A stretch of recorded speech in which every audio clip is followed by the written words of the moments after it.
Friday Night Lights, Friday Night Football, Friday Let's Talk Football with Daryl Geraghty, as always, here on the Sports Hacks. Daryl is our favourite League of Ireland correspondent up in the press boxes across Dublin. And I've only said that, Daryl, so the other lads can slag you, so I apologise in advance for saying that. It's going to come back to haunt me, but I think it might come back to haunt you a little bit quicker.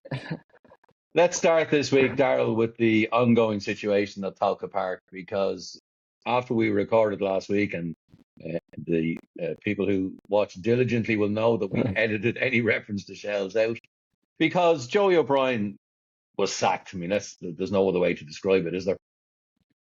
No, it was, yeah, I could kind of feel it coming, couldn't we? We've been mentioning it over the few weeks. It's always the old saying, you don't want to be the one under pressure on Saturday morning, and just went a bit too far now for Joey, I think. But yeah, not for us. It wasn't great timing, was it? We thought they wouldn't do anything until after the European run had at least started. The timing was strange, wasn't it? Yeah, but that was the feeling I was getting, was because there's such a packed schedule coming up that it might disrupt things too much to have a proper crack at Europe. So the news to break then so soon, I was shocked as anyone. So yeah, interesting to see, unless they had someone lined up. But you think if they did, it might have been in place by I now. know, So yeah. I'm not really sure.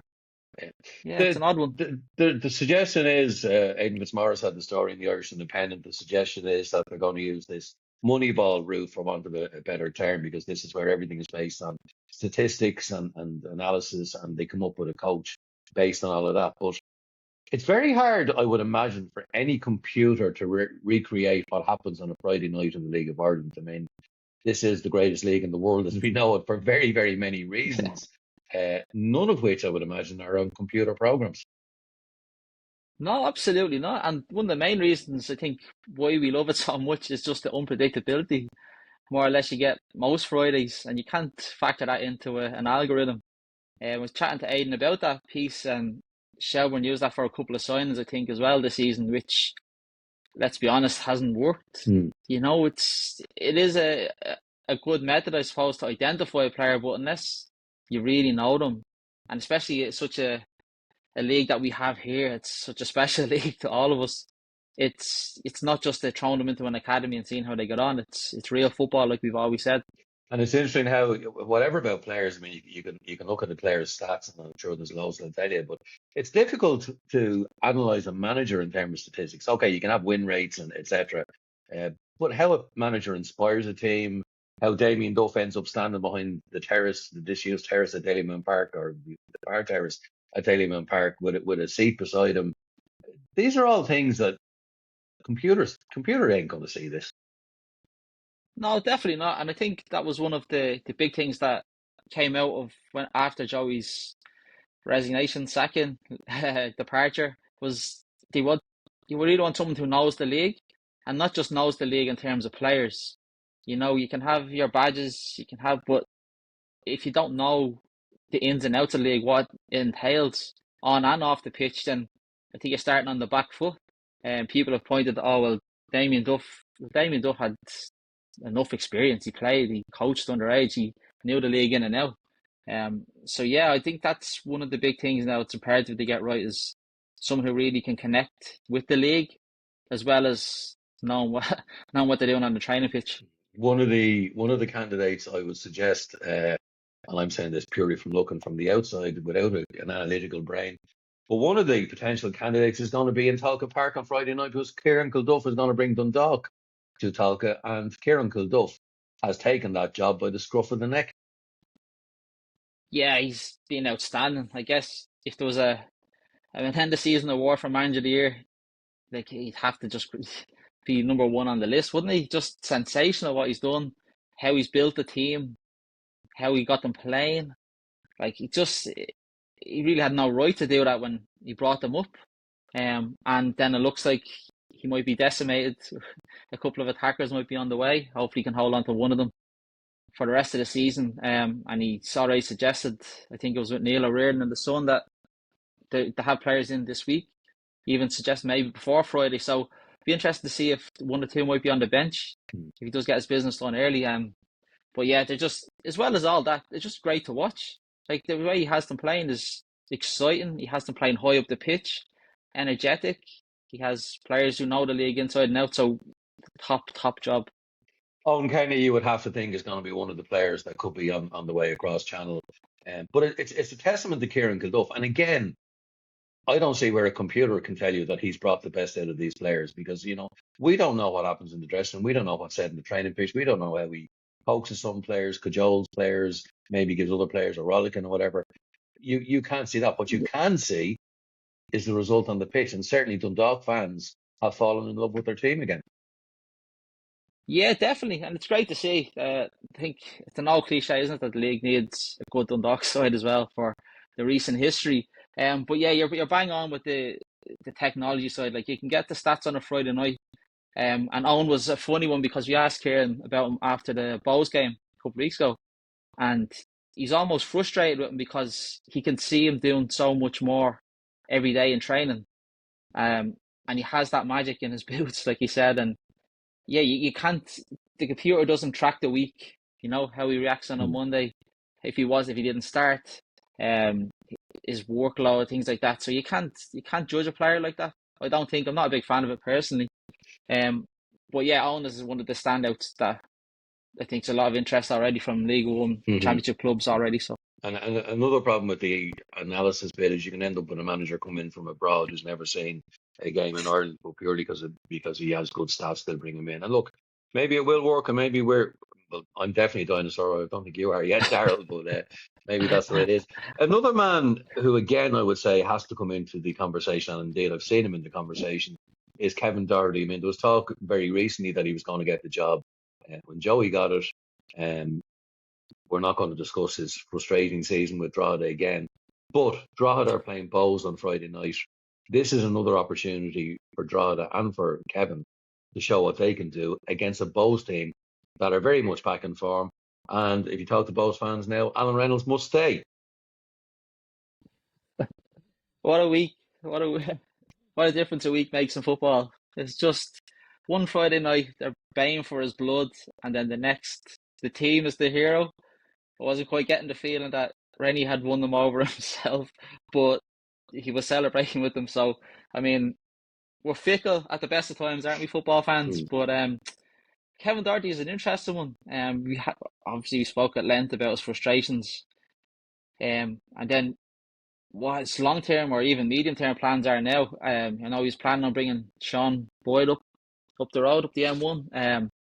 But now with the Joey gone, does that scupper his plans even further? Does that put his transfer plans on the back Hmm. burner? He does. So like it's a really precocious situation there. Yeah, he Yeah. does know Shelburne, doesn't he? He knows the club inside out, Yeah. and that has to be a Yeah, fact. it's Has to be no a fact. brainer to you have to ring him. Yeah, Alan, you have to ring Alan him. Yeah. Reynolds, his comments after the match at the weekend, he talked about it being a lonely place. He talked about, he doesn't do social media, but somebody will always tell you what's out there, and somebody will always tell you what the speculation is and what the criticism is. But to be fair to him, his team answered it, didn't they? They did. It was a strange game, all in all. They seemed to suit playing with 10 men more. Um, Keane Levy was electric in the first half, had a couple of good chances. Um, but the fans really rallied around the team. The sending off was the sending off, like you can't do anything about the second yellow. But when they went down to 10, it was a Herculean effort to get over the line. And then even to add the second late on, it was like a bomb exploded in Phibsborough. The noise, I haven't heard that now in a good few years. The place was hopping, and it was, they deserved it for their efforts, but I was disappointed on the other side of Pats. Thought the second half was a bit flat. They had a chance after the break, cleared off the line, but that was really it. It's a very flat, and yeah, Rennie's the flavour of the week until his next defeat, and And Stephen Kenny was just almost lost for words. the noise at Dalymount and the relief was probably akin to England against DR Congo because it was a similar wait for a goal to come about. In terms of Pats, then Yeah. they're at home to Galway. We've said this many times. Galway will be dogged, determined, resilient. But Pats, again, it's time to step back up to the plate, isn't it? Yeah, don't know how many times we have to tell them to step back up to the plate without doing it ourselves. I was just so disappointed with their second half. they brought on all the attackers. They had everyone on the pitch. They boxed balls in, and they didn't really threaten. Chris Forrester came on as well, and you're saying, okay, he'll unlock a defence. But again, it's had a side for volley really, just scuffed wide. There was nothing really in it. And Stephen Kenny afterwards pointed to the two goals that maybe shouldn't have been, which first was the penalty decision, where Dawson was clipped. Dawson Devoy after getting stick, and even having Stephen Kenny suggested put a social media post up of the contact on his foot. And then the second one was just a calamity. Like Ross Tierney admitted straight away that it did come off his hand. He didn't handle it, and whether it crossed the line fully, he didn't know. But the keeper I'm suggested not. that to him. I saw it on a TV screen on LOI TV, etc. or whatever, and I'm not sure across the line there. I don't think it the ball fully did, but Ross said he asked the keeper, and the keeper said that he thought it did. But again, I think they deserve I think that I'd like stroke to of ask luck. the keeper that question. Yeah, that's yeah. I'm looking at the. I'm Hope looking it's at not Ross the. stirring the pot there, but I'm looking at the table like Rovers 47, Bohemians second 40, Pats 38. Pats have 2 games in hand on Bohemians, and indeed 2 games in hand on Rovers. Dundalk 35. So it's not been a bad week for Shamrock Rovers, has it? Again,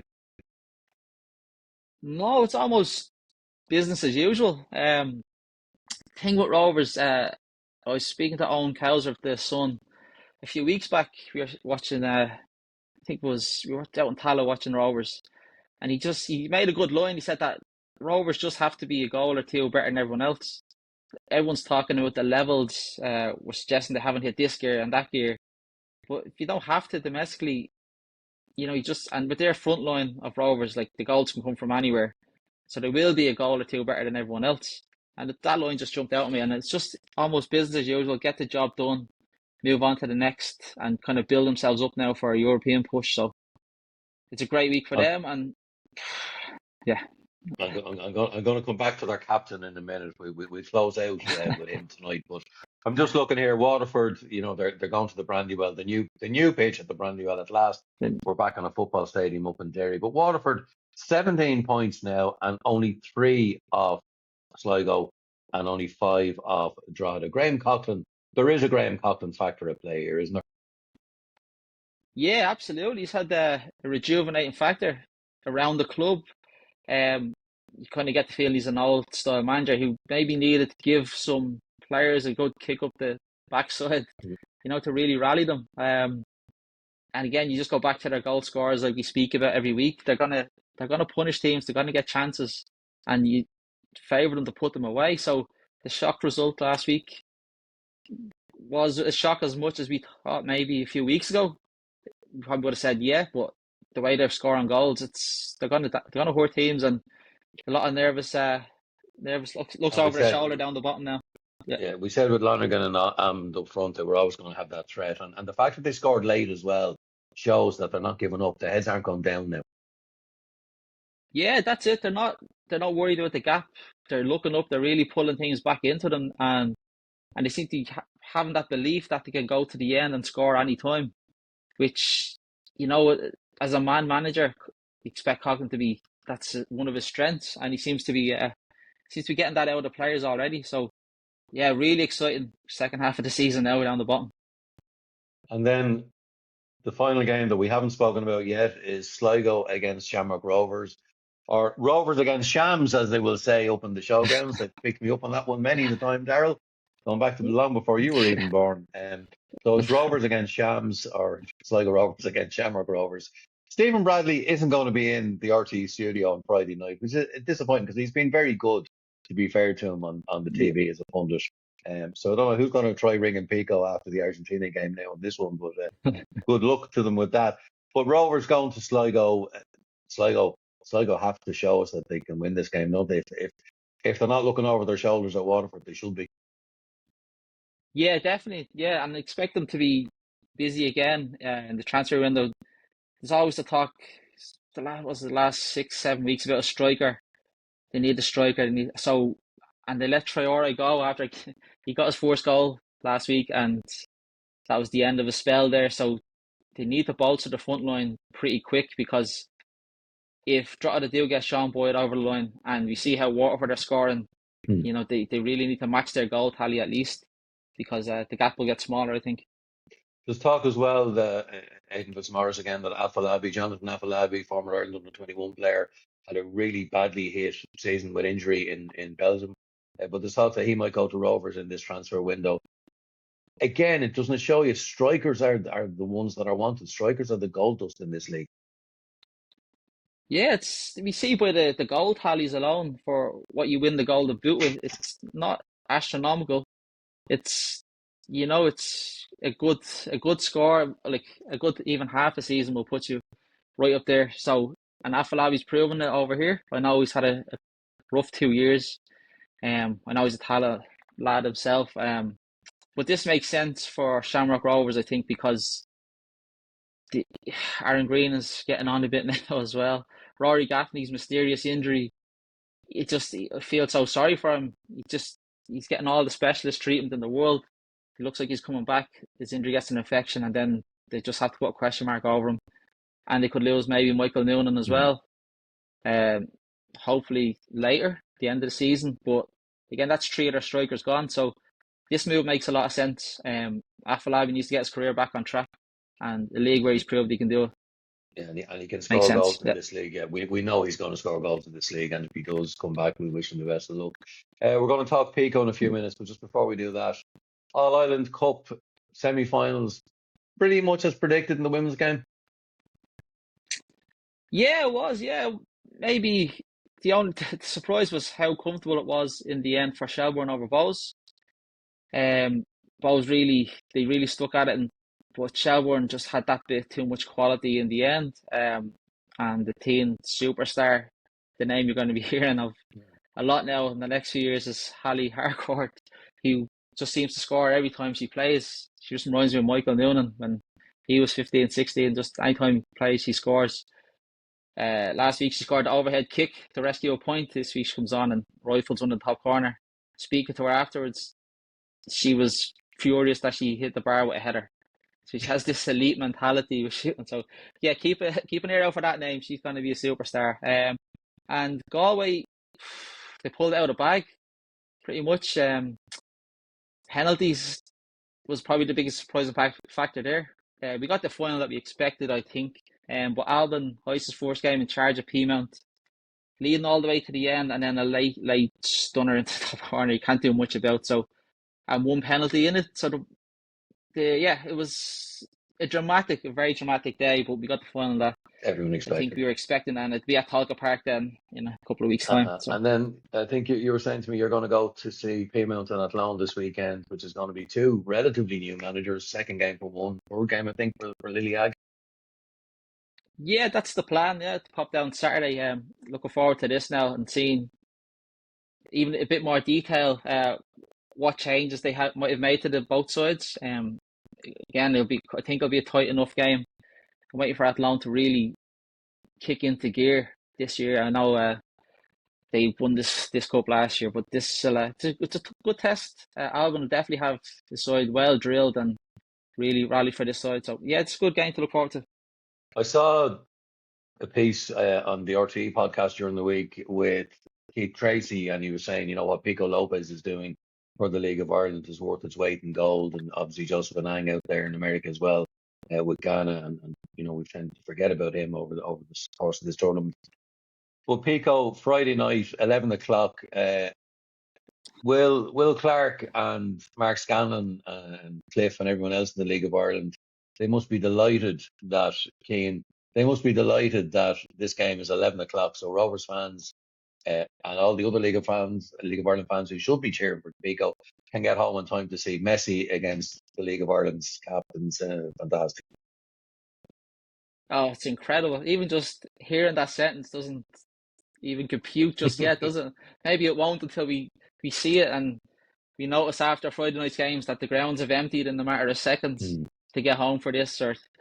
But it's just incredible. Like, what more can you say about it? It's Well, unreal. Like, it's like something out of a PlayStation game, isn't it? it's incredible the goodwill that's out there towards them.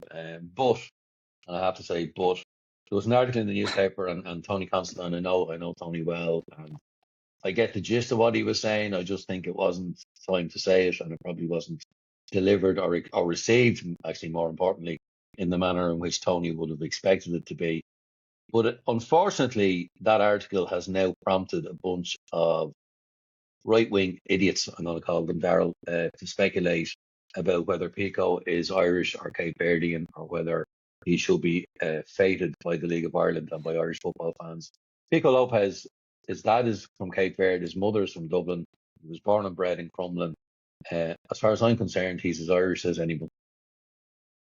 It's just baffling that we're even having to mention this, isn't it? Really, I couldn't believe the backlash that I know. Like, some people wake up in the morning and they just want to be angry about everything. Like, one of the lads I know sent me a message saying, "Oh, would they have done this for Declan Rice or something?"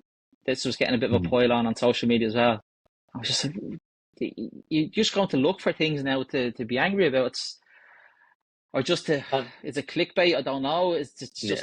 it's incredible. Like, even the Cape Verde squad is made up of how many countries? France, Netherlands, Portugal. I think there's Morocco. even a Swiss. Morocco have played a team in this tournament that was completely born outside the country. I mean, like it annoys me, but then I don't want to give them oxygen, so I'm going to say it baffles me instead. But the Declan Rice scenario, the Jack Grealish scenario, they weren't born in Dublin.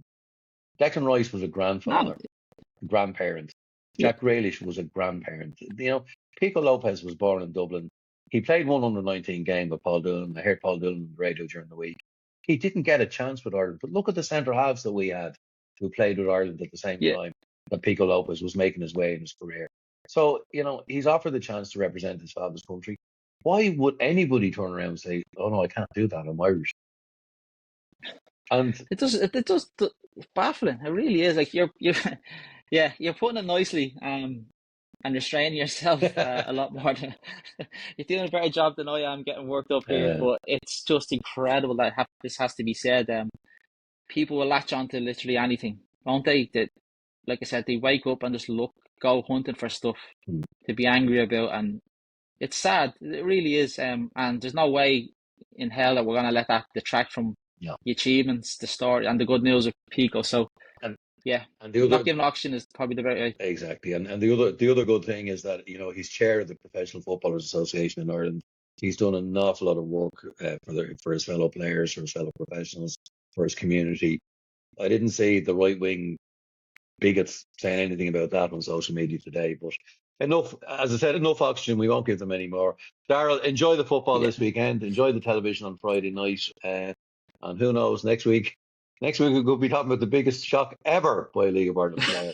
But it doesn't matter, because no matter what happens in Miami on Friday, Pico Lopez has done himself, his family, is Crumlin, Dublin, Ireland, and his adopted homeland by his father of Cape Verde proud. But most importantly, he's one of our own League of Ireland players. I think, Daryl, you and I will all absolutely. Celebrate. We look forward to talking to you next week, Daryl. Thank you, as always, for your time and your expert